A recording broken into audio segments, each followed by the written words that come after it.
आज तो हूँ जयतु समवाय आज तो हूँ अंतर्जातीय समवाय दिवस तेणु जमी आम त्रिस्तरीय पंचायत राज व्यवस्था रही से त्रिस्तरीय समवाय व्यवस्था रही तेणु प्राइमरी सोसाइटी ता सहित डिस्ट्रिक्ट लेवल और स्टेट लेवल सोसाइटी मान रही आम आमर चाषी भाई मानक आमर जो 4.5 कोटी ओडिया भितर आमर तो ओडिशा हूँ कृषि प्रधान राज्य तेणु कृषि प्रधान राज्य आम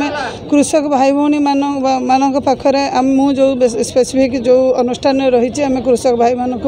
पाखरे सर्वनिम्न मूल्य रे सार जोगाई दे था एवं सर्वनिम्न मूल्य रे मध्य आमर मुग पीएसएस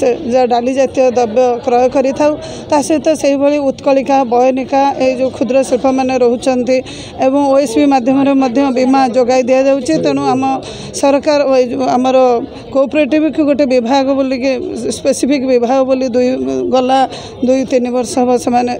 से जहाँ कि अंतर्जातीय स्तर में आमर अमित शाह मंत्री रही से दिन ठारू आमर ये समवाय अनुष्ठान को अधिक प्रायोरिटी दि जाऊँगी आम पंचायत राज व्यवस्था कार्य करुचे से भाई समवाय को जमी आगे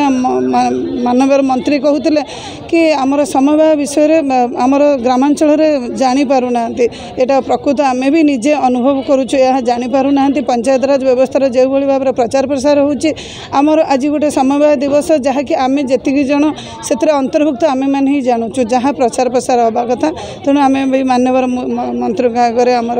दाबी उपस्थापन करूँ जो भाव में आफ्टर इलेक्शन आमर निर्वाचित प्रतिनिधि मानक माने ये समवाय कौन ता विषय गोटे ट्रेनिंग प्रोग्राम करेंगे जहाँफल कि माने निर्वाचित प्रतिनिधि मैंने जानीपर और ग्रामांचल आम समस्त कृषक भाई भाई मैंने जानीपर आमर कौन कौन योजना रही से योजन से किभली भाव में उपकृत हो पारे और आमर सर्वनिम्न स्तर में जमी लोक मान पाखे आम सरकार योजना पहुँची पार से आम यत्नवान।